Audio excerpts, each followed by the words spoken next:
Sobat Bang Takir Podcast, bertemu lagi dengan saya Serka Kuat Indra. Tentunya saya tidak sendiri di sini, di hadapan saya beliau adalah Letnan Kolonel Armet Ketut Wirapurwoan SIPM Han dan beliau adalah Komandan Kodim 0812 Lamongan. Halo Halo, Komandan, selamat selamat siang siang. ya, selamat siang dan salam pada Sobat Bang Takir dimanapun berada. Oke. Bagaimana kabarnya izin Komandan? Tentunya kita harus selalu baik itu ya. Harus Alhamdulillah, selalu luar semangat biasa. untuk melakukan aktivitas dan kegiatan. Siap. Baik, langsung saja izin Komandan, mungkin ada pepatah nih, sedikit pepatah. Tak kenal maka tak sayang, begitu izin Komandan. Mungkin berkenan untuk memperkenalkan diri terlebih dahulu izin, biar Sobat Bang Takir lebih akrab nanti untuk mengenal sosok Komandan Kodim 0812 ini izin Komandan.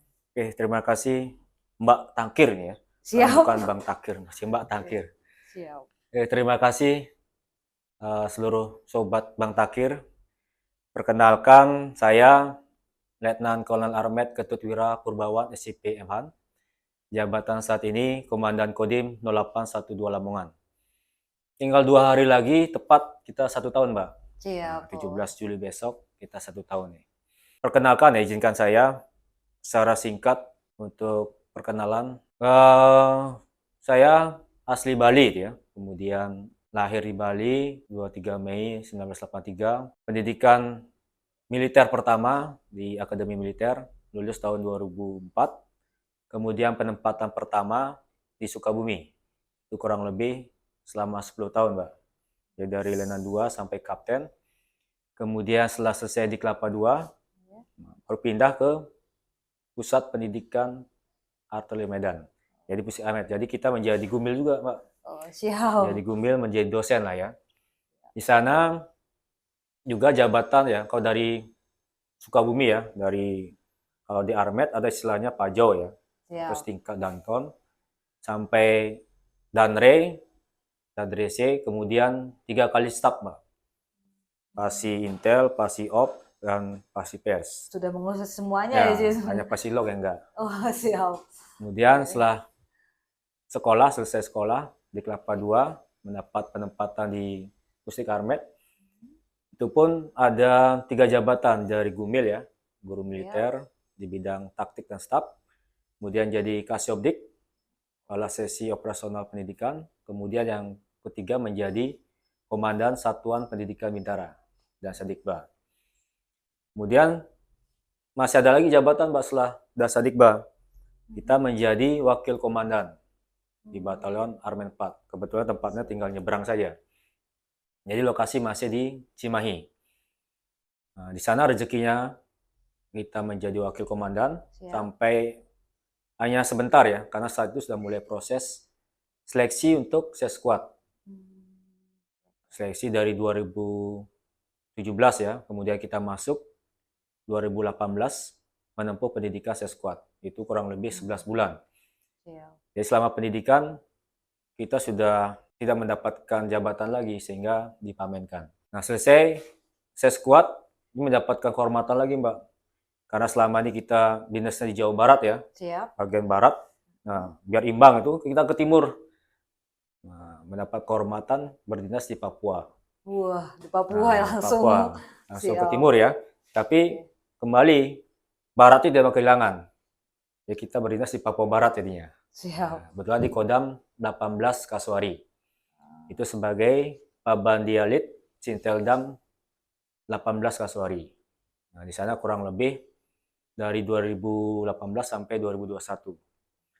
Karena saat itu kebijakan pimpinan kita bahwa komandan batalion itu harus letkol mantap. Sehingga kita yang masih terjadi istilahnya pemunduran ya. Karena ada kita 3 periode ya terjadi pemunduran ya, karena saat itu kebijakan banyak kolonel yang terhambat menumpuk ya, sehingga letkol sama naik ke kolonelnya dilaksanakan pemunduran. Dan letting kita 2004 itu terjadi 3 periode pemunduran.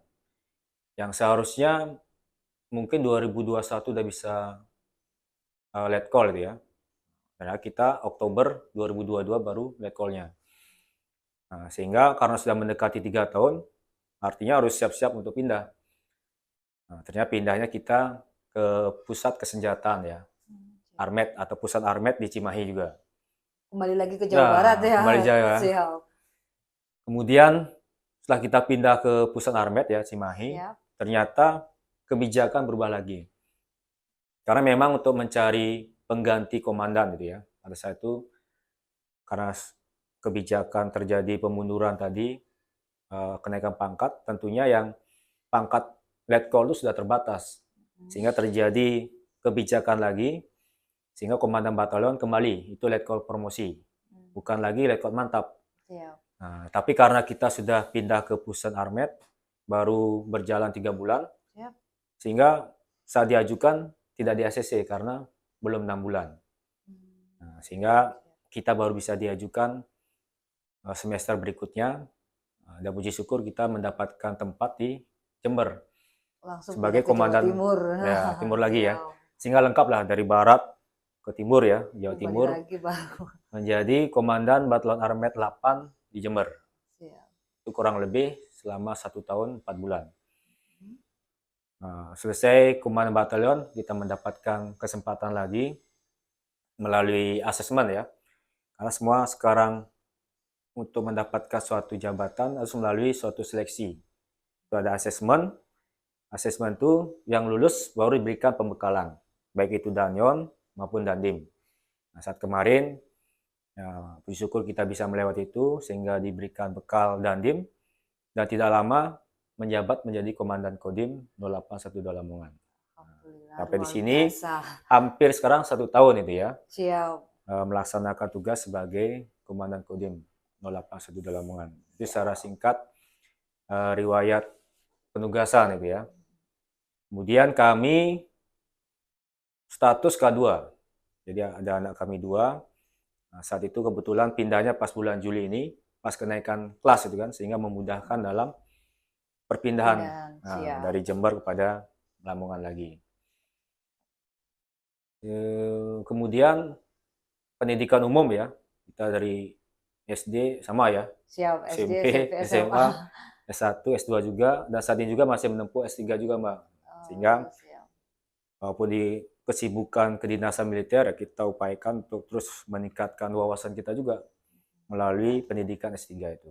Siap. Memang sangat luar biasa ya izin Komandan Kodim ini sudah dari beberapa staf hampir menguasai semuanya ya tadi ya izin Komandan. Selain log ya, logistik aja yang belum. Baik, sekarang mau tanya ini Komandan. Apa aja yang dihadapi selama menjabat di Kodim 0812 ini? Maksudnya itu tantangan apa saja yang dihadapi Komandan saat menjabat jadi Komandan Kodim 0812 Lamongan ini? Tentunya ya, di setiap wilayah atau medan penugasan itu kan pasti ada tantangan yang tentunya berbeda-beda.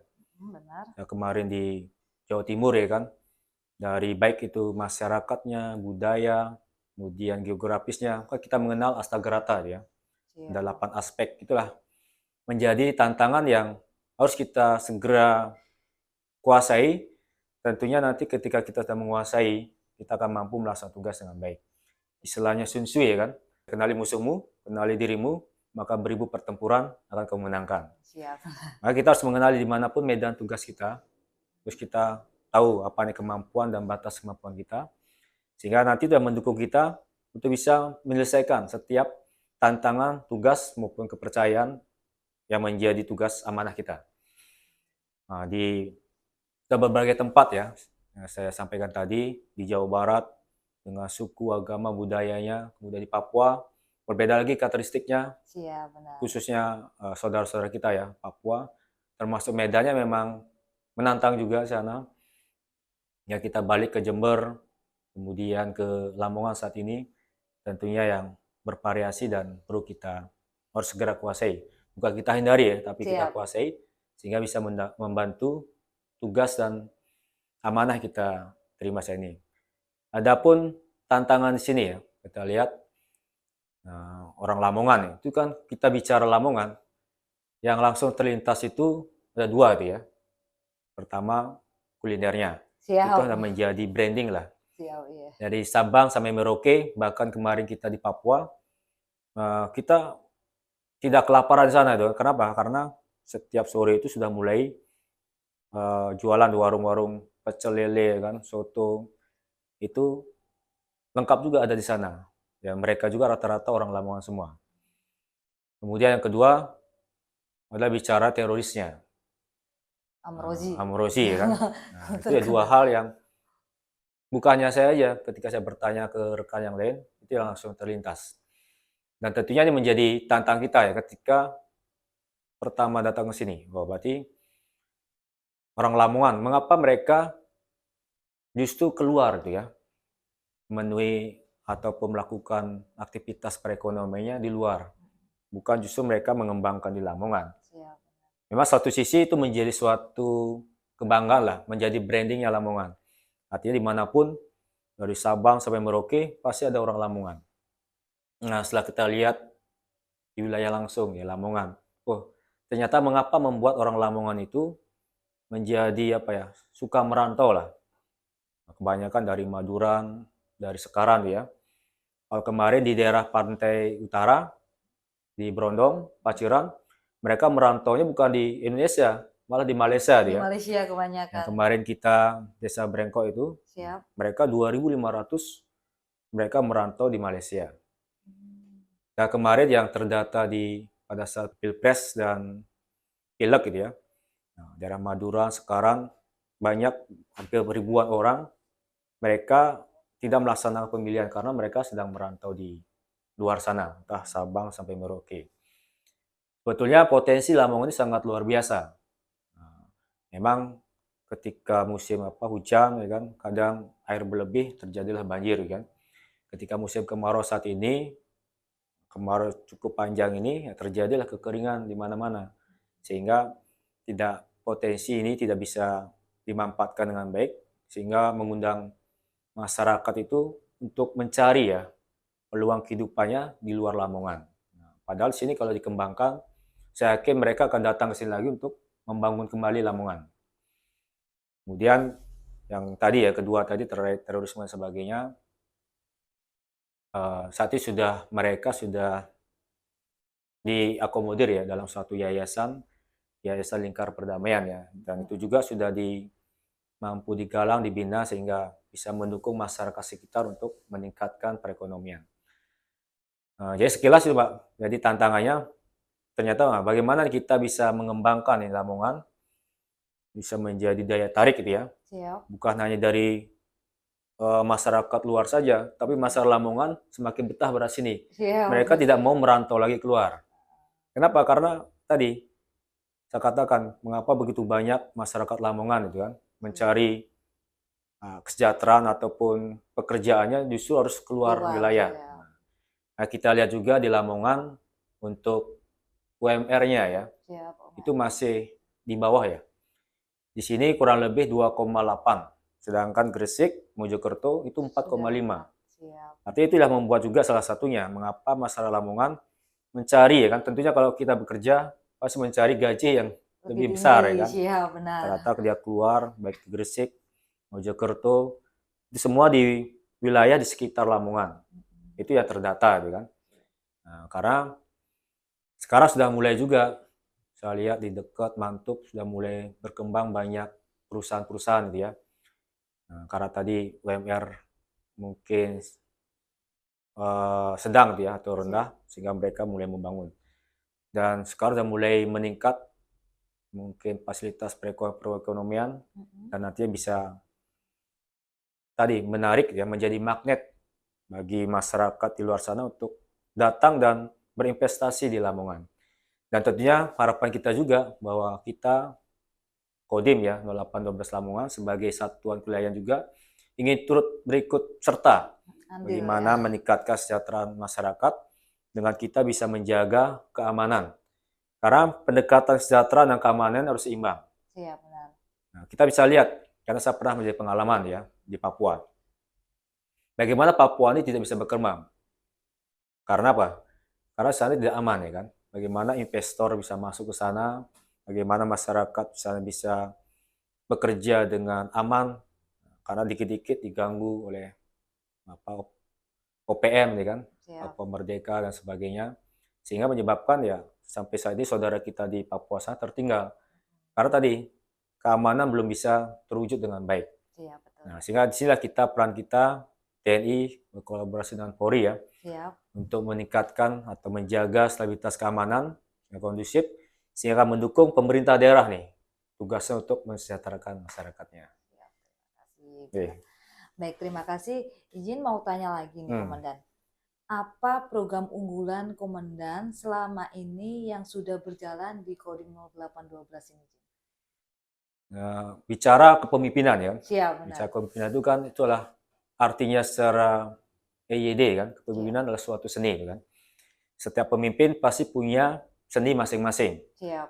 Dan itu juga kita juga sudah menjadi suatu karakter dari pemimpin masing-masing ya.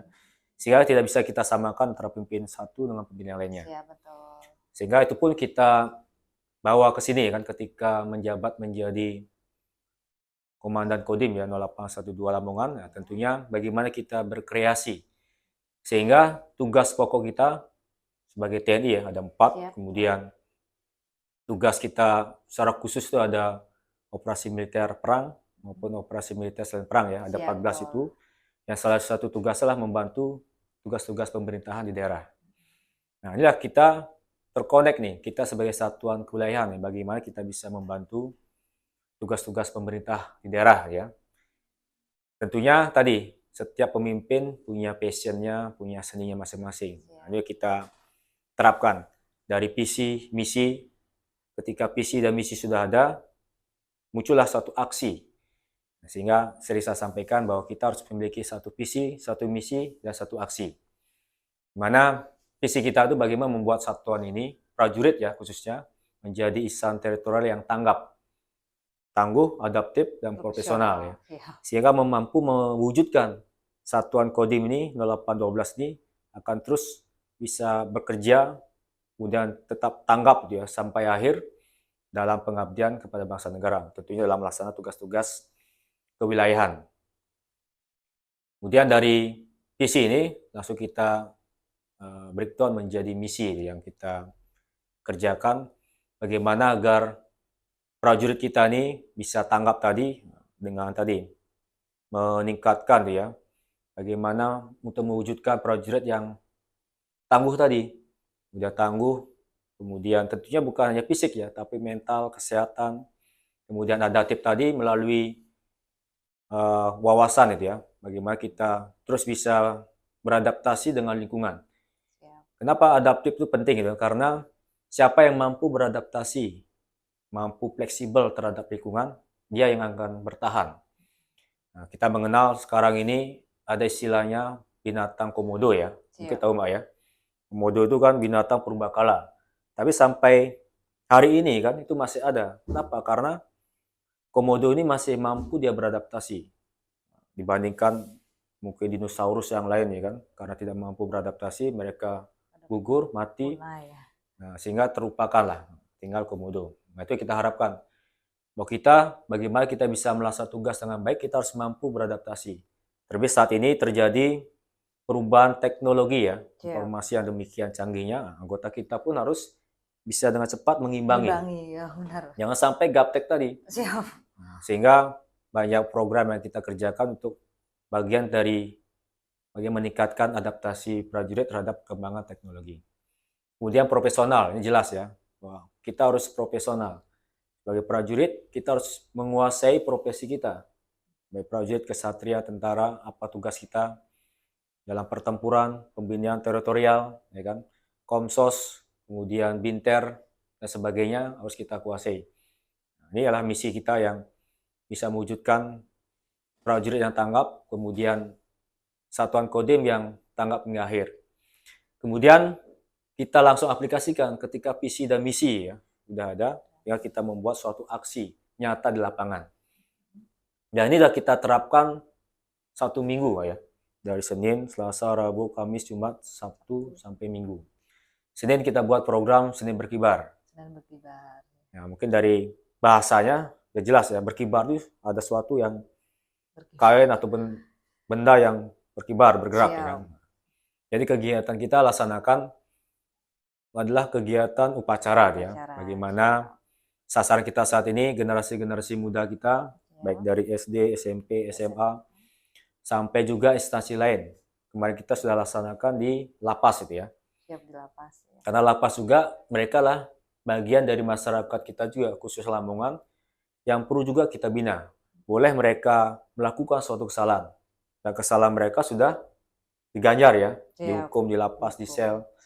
Nah, selesai dari hukuman itu mereka akan kembali lagi kepada masyarakat, itu yang perlu kita bina. Berkibar juga itu ada kepanjangan, Mbak. Ya, Senin berkibar, Senin yang berkarakter, disiplin ya, I-nya, barnya bela negara.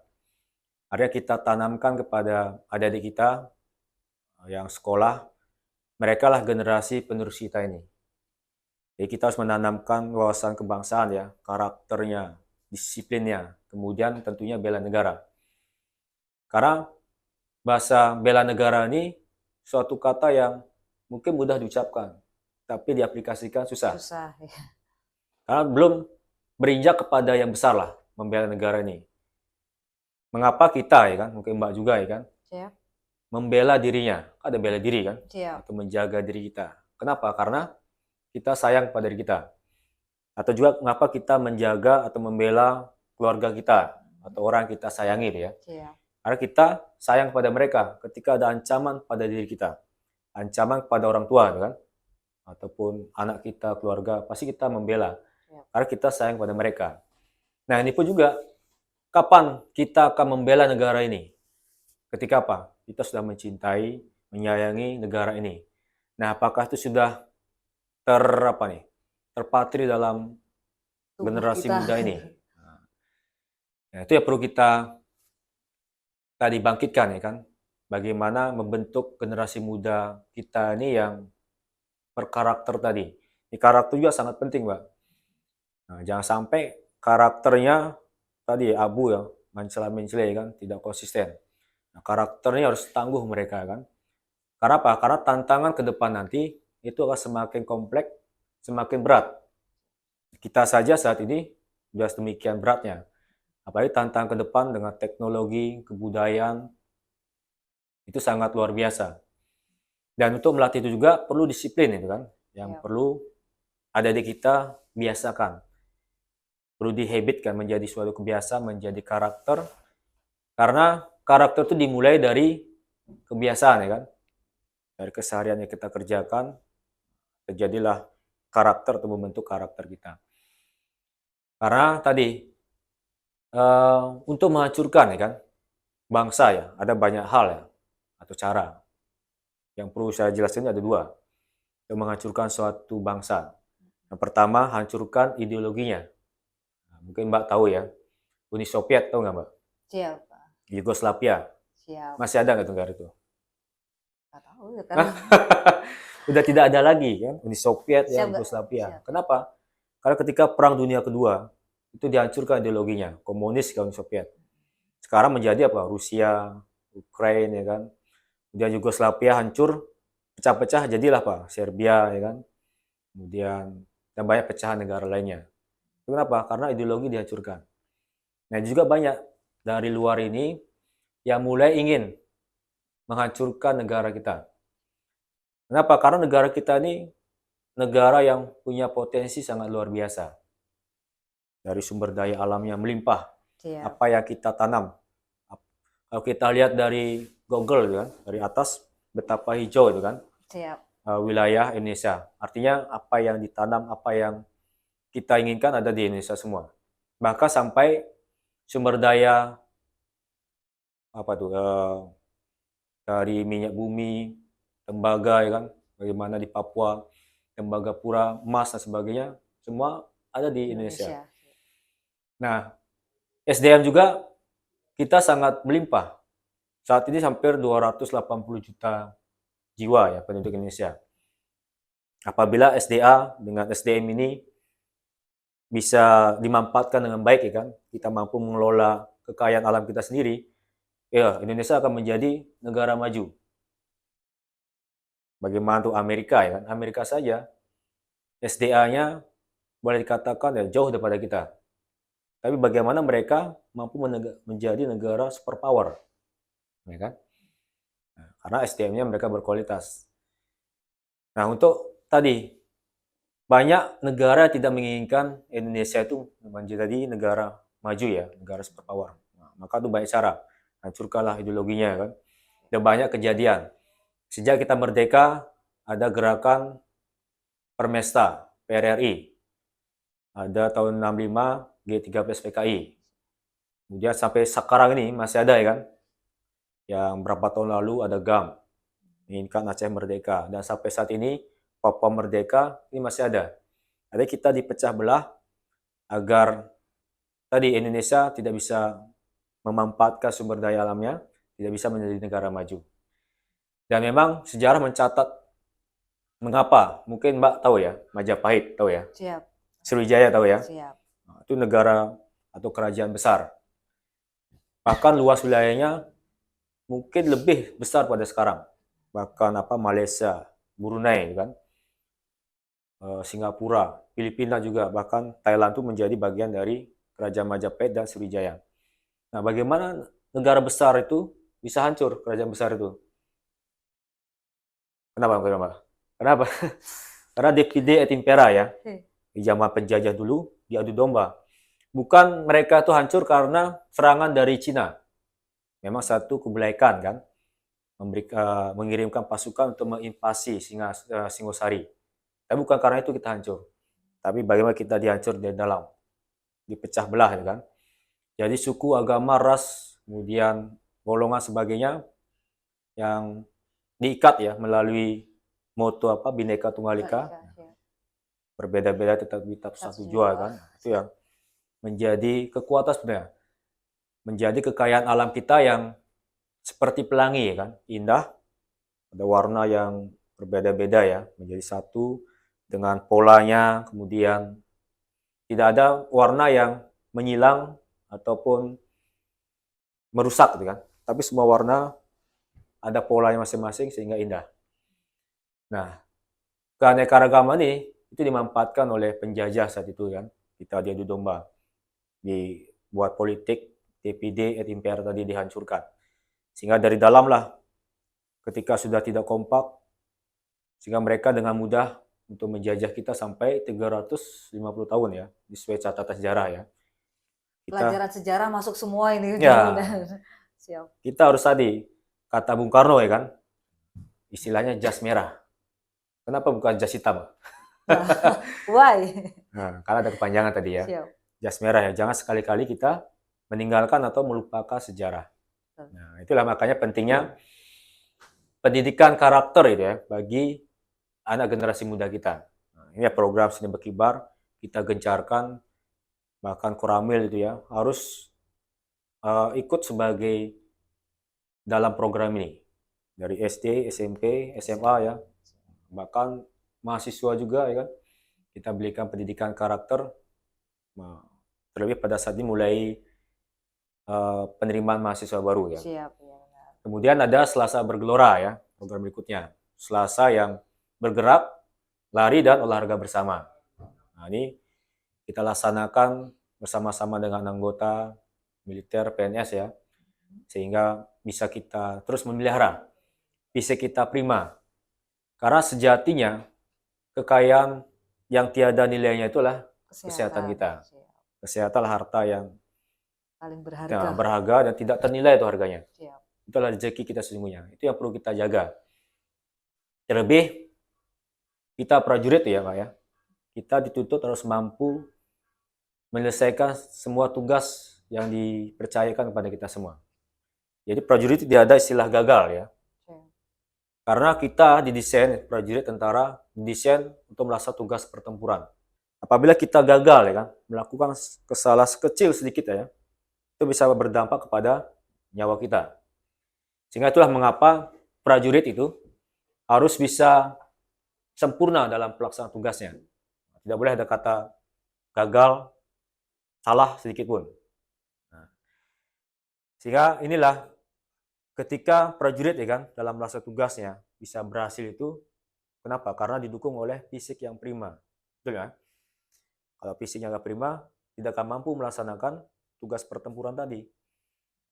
agar fisiknya bisa prima. Nah, berarti kan harus dipelihara, kan? Nah, dijaga melalui olahraga yang rutin, makanan apa yang sehat, ya kan? Kemudian pola hidup yang teratur. Itu salah satu hari Selasa itu kita bersama-sama, ya kan? Sekaligus untuk menumbuhkan kebersamaan, jiwa korsa, ya kan? Kalau kita olahraga bersama-sama, mau itu jalan, ya kan, lari, kemudian olahraga voli, bulu tangkis, ya kan, sehingga bisa terus menjaga fisik kita prima.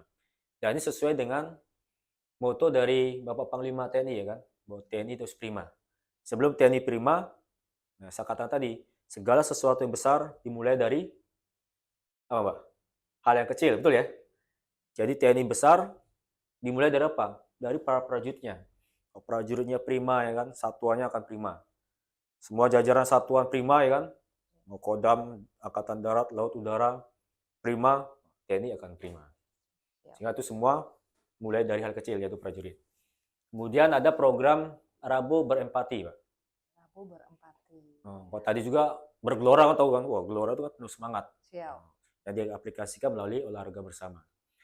Rabu Berempati, tahu ya? Empati kan, suatu apa perasaan yang mendalam, gitu ya. Siap. Jadi kegiatan kita kerjakan, kita tadi ada mengunjungi, ya kan, ataupun menjenguk, ataupun jika anggota kita yang sakit jauh, ya kan, kita laksanakan melalui Pikon, ya, melalui apa Zoom dan sebagainya untuk mengecek. Termasuk juga kemarin kita laksanakan ke veteran, ya, kita jenguk, sehingga akan menimbulkan suatu apa perasaan, ya, empati yang sangat mendalam. Itu pun ada kepanjangan tadi, ya, berempati. Rabu yang bernuansa emosi, kemudian simpati dan motivasi. Artinya ketika sakit, ya kan, anggota itu tidak merasa dilupakan, bahwa kita ini masih menjadi bagian dari keluarga besar, kan. Butuh motivasi gitu yang sakit. Maka akan memberikan motivasi berlipat untuk segera sembuh nih. Bahwa dia tidak sendirian. Bahwa sakit itu mungkin semua orang akan merasakan sakit. Tapi yang paling penting adalah bagaimana mendorong, ya. Memberikan motivasi, simpati kita lah. Kita ikut empati kan, apa yang kamu rasakan kita rasakan juga. Sehingga bisa mendorong tuh, memberikan energi lebih untuk segera sembuh, ya. Karena mereka juga yang sakit lah berjuang juga melawan sakitnya. Melawan sakitnya itu. Kemudian hari Kamis ada Kamis bersinergi. Dari kata bersinergi udah jelas, ya.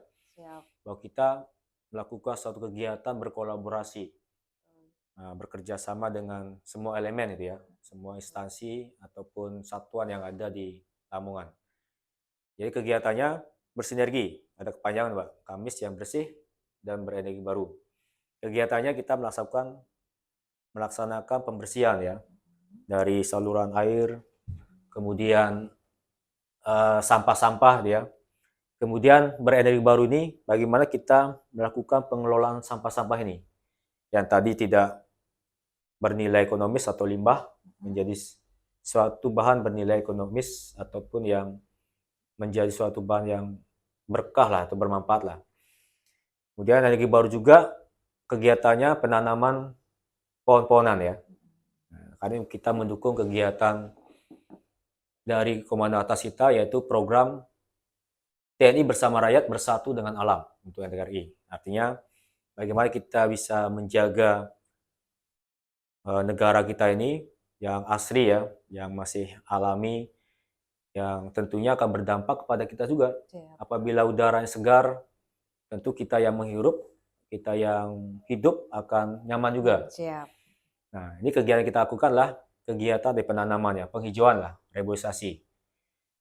Itu hari Kamis, ya. Hari Kamis. Bersinergi. Kemudian hari Jumat kita laksanakan Jumat sehati, ya. Sehati kan berarti hatinya sama, ya. Sehati. Jadi bagaimana kita bisa membuat kita, ya kan, Kodim sebagai satuan pelayan dengan masyarakat menjadi objek kita bisa memiliki suatu hati yang sama, ya kan. Kemudian kepanjangan Jumat sehati juga Jumat yang sehat dan sehati. Yang sehat kegiatan kita bersama jajaran Forkopimcam, ya, di wilayah olahraga bersama dengan masyarakat juga. Setelah itu selesai olahraga senam, ya. Kemudian kita duduk bersama di sanalah kita berdiskusi dia, Siap. mendengarkan apa kendala dari masyarakat. Ketika sudah mendengarkan ya kan mereka curhat ya sedikitnya, setidaknya bisa meringankan beban yang mungkin ada di unek-uneknya mereka. Walaupun mungkin kita tidak langsung bisa action ya, memberikan bantuan atau menyelesaikan permasalahan yang mereka hadapi. Setidaknya kehadiran kita sana memberikan secercah itu kan harapan. Dan itu sudah kita langsung action saat itu ya. Ada di Pantai Blimbing ya. Ada permasalahan saluran air tersumbat ya kan. Banyak sampah-sampah karena pendangkalan pantai, sampah menumpuk ya, menghambat air sehingga sering terjadi banjir. Nah, saat itu langsung kita action 2-3 hari, alat belko dan sebagainya, anggota juga kita kerahkan sehingga menormalisasi saluran air. Artinya curhat yang mereka sampaikan bukan hanya kita terima saja, namun ada aksi yang kita berikan. Sehingga itu yang bisa menumbuhkan ya kan kepercayaan mereka dan menumbuhkan bahwa TNI AD ada di hati mereka. Nah, itu salah satu tujuan kita. Mengapa kita sehati kan? Ketika sehat itu hatinya kita, mereka ada di hati kita ada hati di mereka. Betul. Itu tujuan kita. Kemudian ada Sabtu ya. Sabtu bersalaman. Sabtu yang bersatu dengan alam. Nah, dari bahasanya atau katanya sudah tahu mungkin ya, bersalaman itu apa sih? Jabat tangan. Berjabat gitu, tangan ya. Jadi kegiatan kita kerjakan ini, kita turun ke lapangan ya. Dengan jajaran kita ngetrail ya. Salah satu medianya dengan ngetrail ya. Dengan motor trail saya contoh kita patroli ke lahan perhutani ya. Sekalian kita patroli, kita berjabat tangan dengan masyarakat sekitar sana, bersalaman ya. Nah, kemudian tadi kita bagaimana melihat situasi dan memantau sekaligus patroli. Bagaimana situasi di wilayah binaan kita. Dan kepanjang juga bersalaman, bersatu dengan alam, aman dan nyaman. Jadi kita harus mengetahui juga gimana wilayah Lamongan ini. Sampai ke hutan-hutan, ya kan, kita patroli, sekaligus kita patroli memantau keamanan, kenyamanan masyarakat.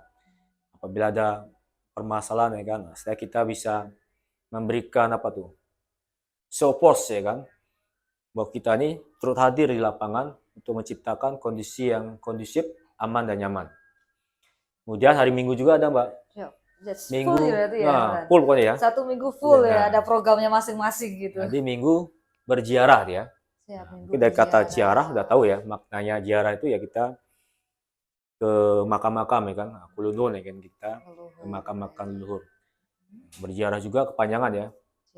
Hari Minggu yang berzikir dan berdoa kepada arwah leluhur. Berziarah. Karena harus kita sadari, kita ini kan Mbak ya, mungkin Mbak juga sama ya kan, gak mungkin hidup tuh langsung lahir ya kan, langsung ciptakan oleh Tuhan. Kita lahir ini kan pasti ada perantaranya, ada orang tua kita. Orang tua kita ada kakek nenek ya, kakek nenek itu ada sampai tarik ke atas leluhur kita lah pokoknya. Sehingga ini yang menjadi mungkin bagian dari budaya kita lah, ya. Tradisi kita yang harus kita terus lestarikan. Bahwa kita ini harus juga mendoakan kita ini bisa ada tadi ya sampaikan, ada berkat mereka, berkat leluhur kita ya kita ada ini. Gak mungkin kita bisa langsung lahir, hidup ya kan, abadi dan sebagainya. Suatu saat kita pun akan seperti beliau-beliau itu, ada waktunya kita akan kembali kepada Sang Pencipta kita. Nah, dengan inilah salah satu budaya tradisi kita yang harus kita kembangkan, Mbak ya. Jadi kita terlebih nih bagi yang prajurit atau kesatria atau TNI yang baru berdinas. Seyogyanya kita tadi kulunwon ya kan. Gitu. Baik itu pada pejabat yang menjabat saat ini yang terlihat gitu kan, maupun leluhur kita yang sudah tidak terlihat. Nah, sehingga apa yang kita kerjakan atau kita laksanakan di wilayah tugas kita ini akan bersinergi dengan pejabat yang ada dan juga mendapatkan restu dari para leluhur kita. Bahwa kita ini bekerja ini ya, tentunya demi kebermanfaatan ya kan bagi masyarakat. Pasti leluhur kita ini akan senantiasa mendoakan kita. Dan tentunya kita juga mendoakan agar para leluhur kita yang sudah mungkin dipanggil oleh Sang Pencipta ya kan, Siap, betul. bisa hidup bahagia juga di alamnya ya kan. Dan kita di sini bisa meneruskan cita-cita leluhur kita yang mungkin belum tercapai. Mungkin kita bisa diberikan istilahnya bimbingan dan petunjuk ya kan. Ini tugas di Lamongan ini belum tuntas, tolong diselesaikan. Nah, kita yang mungkin ada petunjuk dan sebagainya, kita yang menyelesaikan di sana. Sementara itu program kita yang mingguan ya. Siap. Dan program yang lain mungkin cukup banyak sebenarnya Pak. Kalau kita mungkin sampaikan di sini, mungkin 2 hari nggak cukup Pak. Dan mau saya sampaikan lagi ya, program kita itu program kita sebagai dari visi misi tadi ya, muncul aksi tadi. Kemudian dari program Komando Atas juga kita sebagai satuan di wilayah ya, bagi ujung tombak nih. Ada dari TNI ya kan, Angkatan Darat, kemudian di Kodam, Korem, baru Kodim wilayah sebagai perpanjangan lah ya, kaki dan tangan sebagai eksekusinya. Nah, saat ini sudah ada program juga Komando Atas Mbak ya, dari sesuai dengan MOU ya, dari Kementerian Pertanian, DNI, dengan Bapak Kasat juga, kita mengaplikasikan, yaitu program ketahanan pangan. Siap, ketahanan pangan. Nah, dari Angkatan Darat, langsung ada program sendiri juga, ada ketahanan pangan terpadu. Jadi pertanian, perikanan, kemudian peternakan, bagaimana dikolaborasikan, sehingga bisa menjadi suatu ketahanan pangan ya, sehingga tercipta istilahnya zero waste ya, tidak ada bahan atau limbah yang terbuang. Dari peternakan ada kotorannya yang bisa dimanfaatkan menjadi pupuk kompos. Pupuk kompos ini bisa mendukung dari program pertanian. Pertanian, padinya ataupun jagungnya dipanen, batangnya ataupun sisanya bisa jadikan makan ternak. Sehingga itu yang berputar semua, perikanan, peternakan, sampai pertanian ya. Itu ya istilahnya ketahanan pangan terpadu. Kemudian tadi ada program, tadi ya, aplikasi kita juga Mbak, dari berita yang ada ini, kita membuat program ketahanan pangan terpadu. Kita membuat kampung Pandu ya, di Joto Sanur. Juga adalah lahan milik Angkatan Darat ya.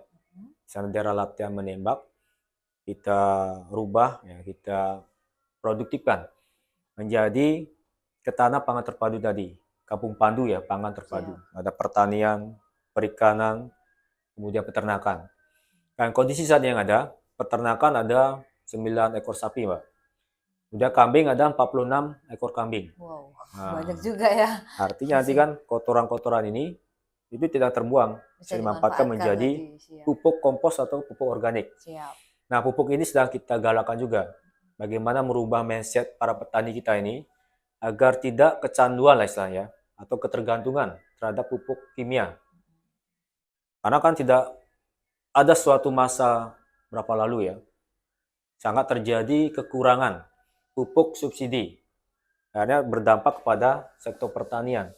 Banyak gagal panen dan sebagainya. Kenapa? Karena petani kita terlalu ketergantungan, terlalu menggantungkan.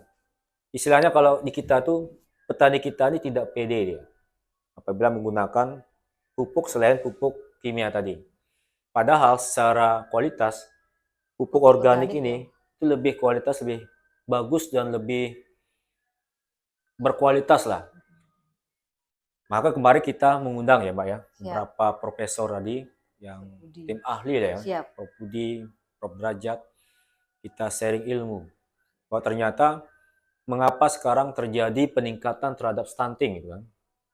Itu bukan karena kekurangan katanya. Terlalu banyak protein yang berlebih ya kan, sehingga terjadi stunting. Nah, itu kan didapatkan dari tadi pupuk kimia yang berlebihan, sehingga berlebih maka bukan hanya di masyarakat aja, di kita saja Mbak ya. TNI, banyak anggota kita yang subur-subur dia. Badannya sudah overweight dan sebagainya kan. Betul. Itu menandakan tadi makanan kita makan tuh memiliki kandungan yang berlebih juga. Terlebih kita tidak imbangi dengan olahraga yang rutin. Kemudian dari pertanian juga di Joto Sanur kita kembangkan menjadi demplot sana Mbak. Di sana kita buat, kebetulan anggota kita Sherman Duladi ya, kreatif dan bisa mengembangkan bibit padi yang berkualitas. Sini bibit padinya yaitu padi genjah. Itu umurnya sekitar 65 hari dan 80 hari. Artinya dengan situasi saat ini perubahan iklim, Mbak ya, kemarau yang panjang yang tidak bisa kita prediksi, ini sangat cocok jenis padi ini untuk ditanam di lahan persawahan. Dengan kekurangan air ya, air yang sedikit itu ya. Kemudian usia padi juga singkat, 65 hari, 80 hari ya, hanya 2 bulan, sudah bisa panen. Nah, artinya apabila ini berhasil ya, mungkin saat ini masih proses ya, sekitar tanggal 5 Agustus padi di Joto Sanur bisa panen. Kita akan lihat bagaimana hasil dari demplot yang kita kembangkan. Kemudian dari perikanan juga kita kembangkan bagaimana memanfaatkan air yang ada. Siap. Kita ada buat sana kolam bioplok ya. Kemudian ada keramba terapung. Ya, keramba terapung artinya ikan itu kita buatkan desain ya. Jadi tadi Mbak ya yang perikanan yang terkait keramba tadi. Ini kan kita sistemnya dia itu ketika keramba, ketika terapung ini Mbak ya. Ya ketika hujan dia akan meningkat ya kan. Ketika dia air surut, dia akan surut juga. Itu salah satu kelebihannya Mbak. Sehingga air ataupun ikan itu tidak akan bisa keluar ataupun kabur lah istilahnya kan. Nah, karena airnya ataupun kerambanya mengikuti debit air tadi. Kemudian ya program yang berikutnya Mbak, ada program dari Bapak Kasat ya, bersatu dengan alam. Dan kita sudah aplikasikan atau kita wujudkan nih dalam suatu kampung ini Mbak. Ada kampung hibernasi, kita tahu Mbak ya. Nah Mbak kalau mendengar hibernasi, apa yang langsung muncul ya kan? Nah, apa? Tidur panjang ya kan? Jadi hibernasi itu kan bukan tidur panjang ya, itu kan salah satu cara hewan atau binatang khususnya beruang itu dengan bisa beradaptasi terhadap perubahan iklim atau perubahan cuaca ya dengan cara tidur panjang. Jadi yang kita ambilnya bukan tidur panjangnya, tapi kemampuan kita ini untuk bisa beradaptasi terhadap perubahan ya, perubahan iklim ataupun cuaca yang ada di wilayah kita. Nah, di kampung hibernasi maksudnya kampung yang mampu bisa beradaptasi terhadap perubahan iklim yang sedang kita hadapi lah tantangan ini. Kemudian hibernasi juga ada kepanjangan Mbak, kampung hibernasi hijau berseri dan berinovasi. Nah maksud dari hijau berseri ini aplikasi lapangan ya, jadi dengan kepala desa dan masyarakat yang saya katakan tadi bahwa segala sesuatu besar itu dimulai dari hal kecil. Sebelum kampung ini menjadi hijau berseri kan, nah dimulai dari lingkungan rumah masing-masing warga. Nah di sana mereka menanam tanaman toga ya, tanaman obat keluarga, kemudian sayur-sayuran, sehingga lingkungan rumah itu akan produktif, akan hijau.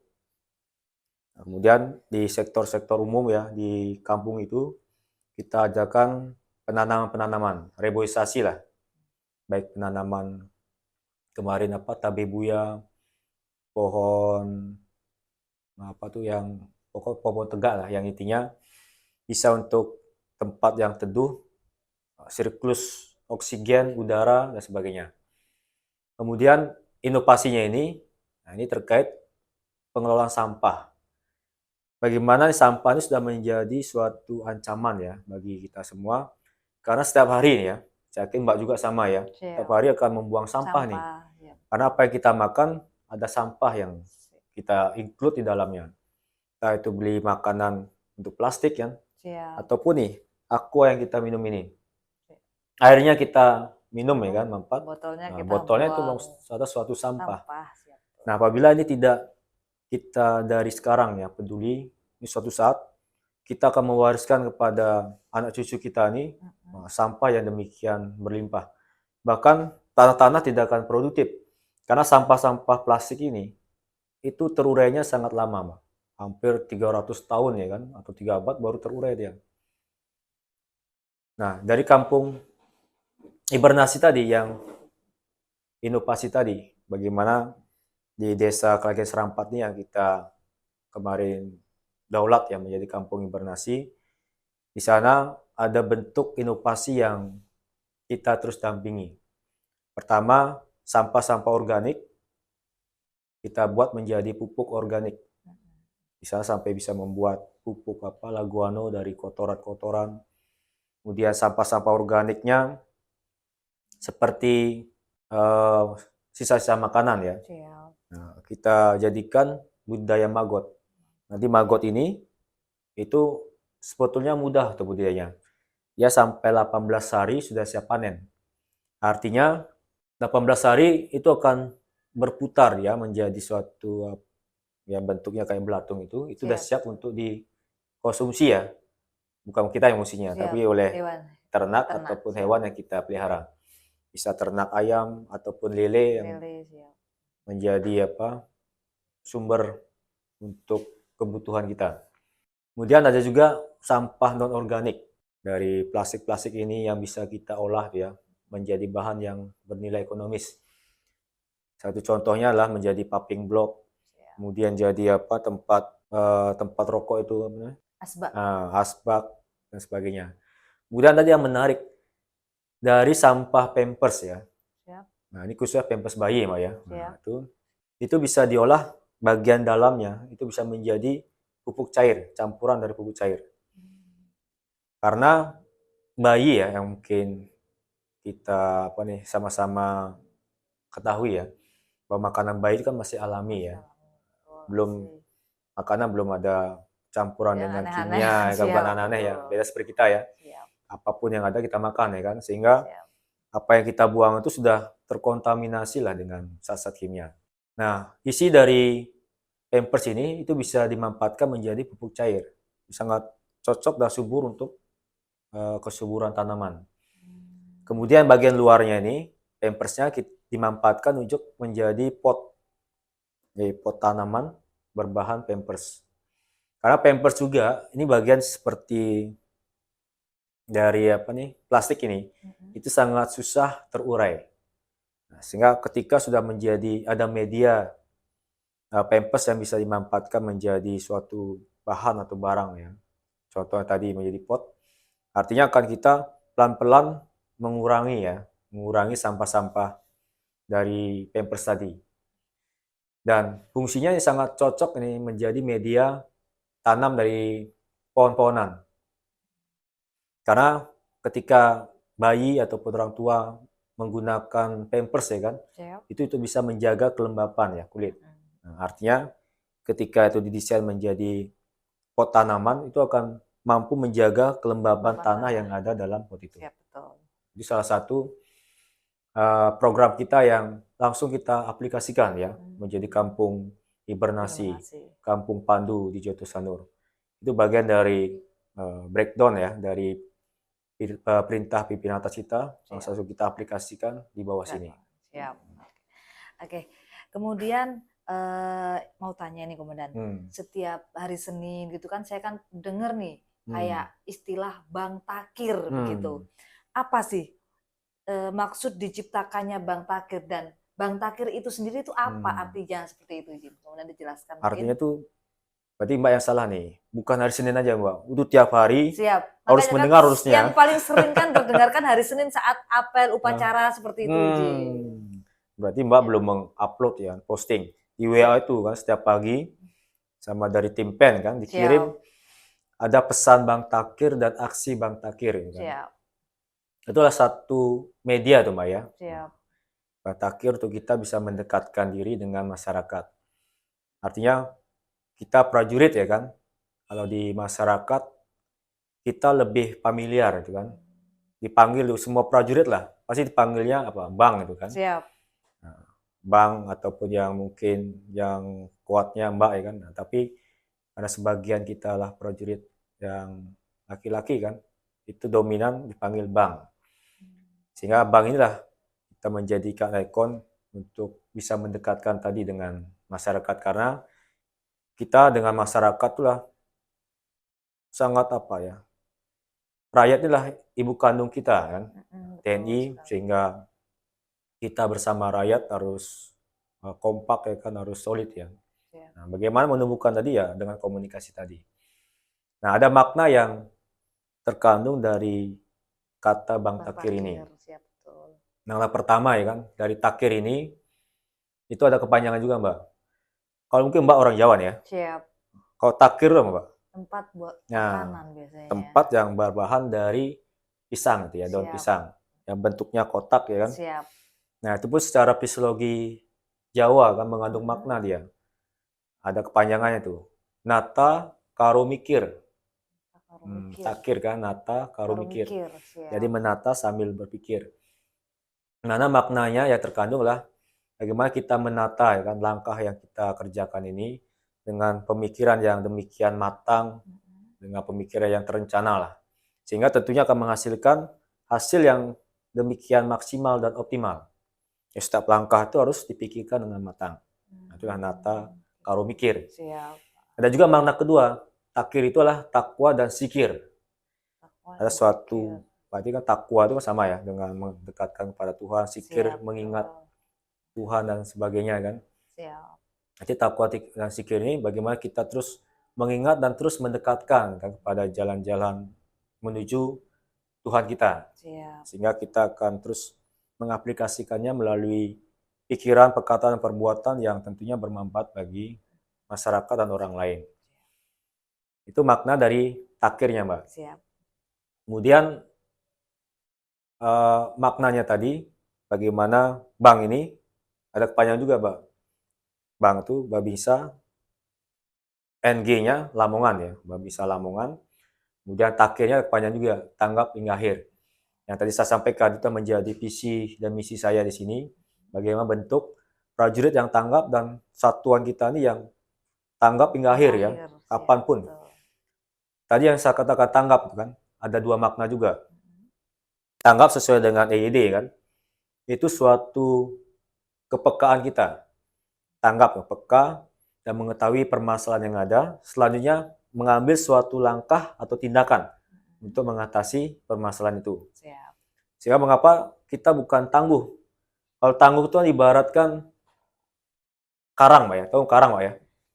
Kalau karang itu kan kena ombak dan sebagainya, dia tidak akan mundur ya. Itu tangguh kan.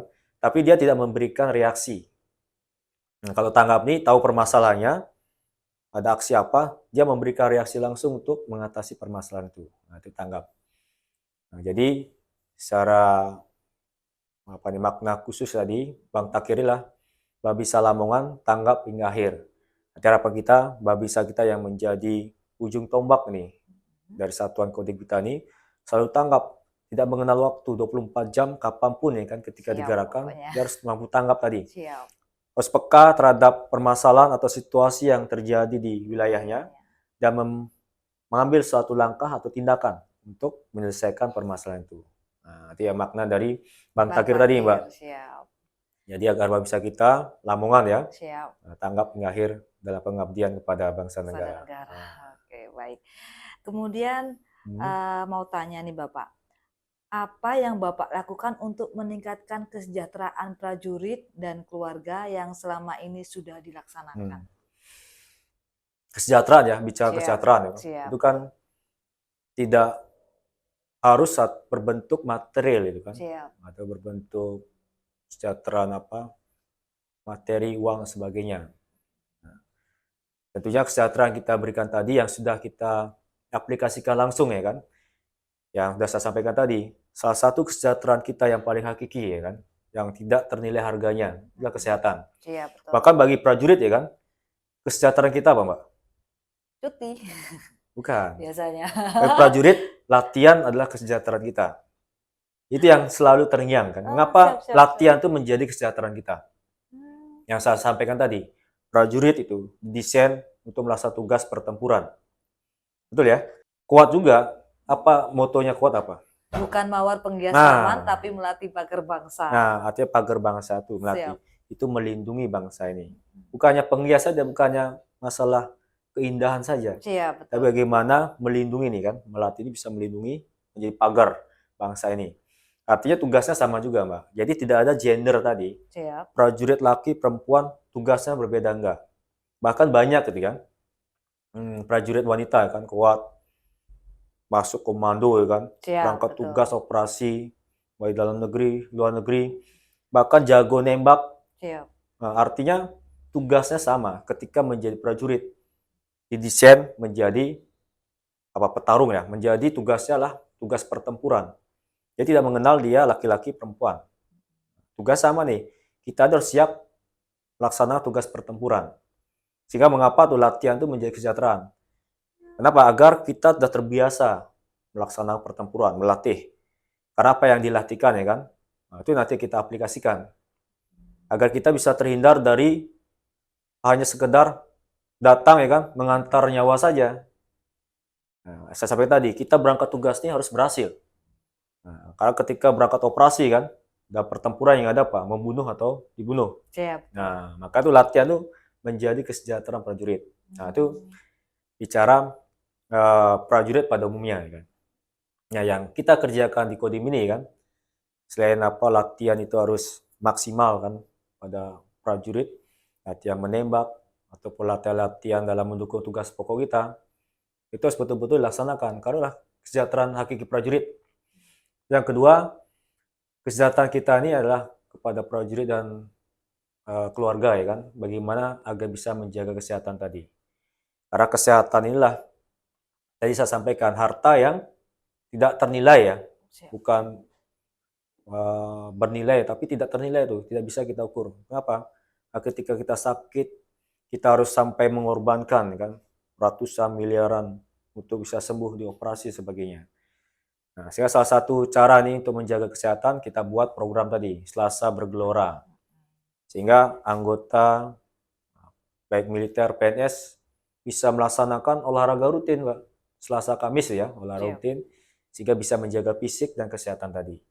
Udah kita laksana Jumat Sehati juga, sehat dan sehati. Kita main ke wilayah di Pokok Pincam, di sana ada anggota kita, ada ibu-ibunya juga, sama-sama senam bergerak sehingga bisa menjaga kesehatan. Kemudian yang terbaru ya kita buat untuk meningkatkan kesejahteraan prajurit khususnya kesehatan, kita tanggal 23 Mei kemarin ya Pak ya, kita sama-sama meresmikan Bang Takir Gym. Oh, siap. Nah, ini fungsinya lah tadi untuk menjaga ya kebugaran kesehatan. Dan saya sampaikan ke sobat Bang Takir juga ya kan, nah, khusus ke prajurit dan militer ya, jangan sungkan-sungkan ya datang untuk olahraga di Bang Takir.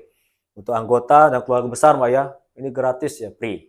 Gratis ya. Nah, jadi manfaatkan Mbak ya kepada prajurit dan keluarga besar ya, termasuk anaknya nih Mbak, datang ke tempat Bang Takir Gym, nah, itu gratis. Jangan sampai udah dikasih gratis ya, free ya, malah malas untuk olahraga. Siap, padahal betul. Kesehatan ini yang merasakan kita sendiri. Siap, betul. Bukan orang lain ya. Siap. Artinya, mari jaga kesehatan kita, korbankan, luangkan waktu untuk menjaga kesehatan kebugaran kita. Kemudian kesejahteraan lain, serasa yang berikutnya Mbak ya, bagi prajurit juga salah satu kesejahteraan yang paling penting adalah ketika profesionalnya dia. Ketika prajurit bisa naik, ya kan? Baik itu pangkatnya ataupun golongannya, bisa tepat waktu ya kan, bisa berhasil, itulah suatu kesejahteraan yang mungkin tiada ternilai ya kan, karena itu menjadi kebanggaan dia, termasuk keluarganya belakang. Bapak naik pangkat tepat waktu, tidak terjadi pelanggaran ya kan. Siap, betul. Kemudian naik jadi bintara, dari bintara menjadi perwira, itu suatu kebanggaan. Karena ketika sudah menjadi prajurit ya kan, artinya dalam prajurit itu ada golongan dan pangkat. Siap. Artinya di sana ketika kita sudah basah ya kan, sekalian nyemplung gitu kan, sekalian kita berenang gitu. Nah, artinya ketika pangkat daerah pangkat setinggi-tingginya, jangan cepat berpuas diri. Udah nanti saya misalkan yang tamtama, udah saya nanti pensiun kopral saja atau bintara, nanti saya pensiun pelda atau peltu saja. Oh, jangan. Nah, inilah kesejahteraan kita yang kita berikan kepada anggota. Ada waktu olahraga, ada waktu kita yang nantinya mau UKP ataupun tes, kita berikan waktu, kesempatan untuk membina fisiknya, kita latih gabung, kemudian kita arahkan untuk konsul kesehatan sebagainya, sehingga mereka siap tadi. Nah, ketika sudah kita berikan waktu ya kan, kemudian pelatihan ya kan, nanti akan menikmati hasilnya adalah anggota sendiri. Itu kesejahteraan juga yang paling tinggi sebetulnya. Karena selain nanti berdampak kepada kenaikan pangkat, kemudian kenaikan atau pindah golongan, itu berdampak kepada kesejahteraan yang dia terima. Contohnya gaji kan, tentu beda gaji bintara dengan gaji perwira berbeda, termasuk tunjangan jabatan, tungkin dan sebagainya. Nah, itulah salah satu bagian yang kita bisa kerjakan dan aplikatif langsung di lapangan, sehingga akan bisa memberikan kesejahteraan bagi prajurit dan keluarga besarnya. Nah, gitu, Mbak. Baik, terima kasih. Mohon izin Komandan, mungkin cita-cita apa yang selama ini belum terwujud untuk mewujudkan Lamongan ini? Di Lamongan ya khususnya kan? Khususnya Lamongan. Ya kita bicara Lamongan dengan moto yang tadi Megilan ya kan? Siap, Megilan. Yang luar biasa. Kita punya suatu konsep ya, punya suatu cita-cita lah. Kita membuat Lamongan ini salah satunya sekarang sudah menjadi lumbung pangan betulnya. Di Jawa Timur, Lamongan nomor 1 gitu ya, lumbung pangan, penghasil padi terbanyak di kabupaten di Jawa Timur. Nah, ada satu konsep yang ingin saya kembangkan di Lamongan. Itu ada istilahnya food estate gitu ya. Ada istilah food estate. Sebetulnya sama seperti ketahanan pangan terpadu ya, integrated farming system ya, IFS tadi, yang ada pertanian, perkebunan, peternakan ya. Nah, tempatnya ini yang saya konsepkan adalah bagaimana memanfaatkan, mengoptimalkan rawa-rawa yang dimiliki oleh Kabupaten Lamongan bisa dimanfaatkan untuk mendukung ketahanan pangan ini. Contoh rawa manyar. Nah, rawa manyar ini saat ini belum maksimal atau belum optimal lah dalam mendukung ketahanan pangan. Nah, ketika musim kemarau sekarang, airnya mudah habis karena tidak ada tempat penampungan air. Ketika Sungai Bengawan Solo dibuka nih. Kemarin sempat 10 cm dibuka karena air sudah mulai berkurang. Sudah kita koordinasikan dengan BWWS provinsi, dibuka menjadi 20 cm. Nah, ketika air masuk, air cuma sampai ke sungai-sungai yang ada sekitar rawa tadi. Artinya akan ada debit ataupun volume air yang terbatas. Nanti ketika akan musim kemarau panjang itu akan berkurang juga airnya. Nanti konsep kita yang kita buat nanti di Rawa Manyar ini menjadi pilot project ya. Misalnya dibuat menjadi embung atau waduk. Karena Rawa Manyar tuh sekitar 200 atau 300 hektar. Mungkin 1 hektar, 2 hektar jadikan embung ya. Sehingga air dari Sungai Bengawan Solo akan tertampung di embung ini. Nah, embung ini akan bisa dimanfaatkan menjadi sumber air untuk pengairan lahan sawah sekitarnya. Bahkan bukan cuma lahan pertanian sekitar embung atau sekitar Rawa Manyar, tapi air dari embung ini bisa diestafet ke Rawa Bulu, Rawa Cungkup, dan Rawa Kuanon. Sini ada berdekatan rawa-rawa tersebut, Rawa Bulu, Cungkup, Rawa Kuanon. Nah, itu artinya di Rawa Bulu, Cungkup, Kuanon apabila sudah terairi kan air dari embung ini akan mampu menjadi sumber air di lahan sekitar rawa tersebut. Kemudian lahan sisa dari embung itu bisa kita maksimalkan ya, optimalkan untuk mendukung ketahanan pangan. Karena saat ini terjadi banyak petani-petani ilegal yang menggunakan lahan itu. Bahkan tidak tertib dan justru merusak ekosistem maupun merusak aliran air. Dibuat tambak ya kan sehingga air bisa mengalir. Air yang dibutuhkan oleh petani di sebelahnya atau sekitarnya terhambat karena disekat-sekat oleh tambak-tambak. Nah, ini perlu kita tertibkan. Dan sudah kita komunikasikan dengan pemerintah setempat termasuk dinas terkait, PUSDA, Pemda Lamongan termasuk kepolisian. Nah, kita membentuk Satgas ya, Satgas Rawa untuk menertibkan nih petani-petani rawa sehingga terdaftar dan mengikuti SOP atau protap yang sudah kita buat. Sehingga sama-sama nanti kita mengelola rawa ini. Kemudian 200 hektar yang Rawa Manyar ini bisa kita manfaatkan menjadi tadi food estate tadi atau integrated farming system tadi yang bisa mendukung ketahanan pangan di Lamongan. Nah, ini masih konsep yang kita buat. Ini cita-cita yang saya ingin kembangkan ya, sehingga nantinya terus mendukung nih Lamongan menjadi lumbung pangan yang terbaik atau yang teratas di Provinsi Jawa Timur. Kalau bisa di Indonesia ya kan. Nah, Siap. di Indonesia saat ini Lamongan kelima. Masih kelima ya. Ya, kelima. Siapa tahu dengan cita-cita komandan saat ini yang sedang berjalan bisa mengangkat Lamongan jadi nomor 1 di Indonesia. Ya, amin, Mbak. Karena rawa yang di bawah pembina pengawasan kabupaten ini cukup banyak. Selain rawa Manyar, ada rawa Bulu, Kuanon, rawa Bogo dan sebagainya. Siap. Apabila jumlah itu mungkin sampai ribuan hektar. Ketika itu berhasil dikelola, anggap 1 hektar itu panen padinya 8 ton contohnya. 8 ton dikalikan ribuan hektar. Berapa ribu ton bisa mendukung atau meningkatkan ketahanan pangan. Oke.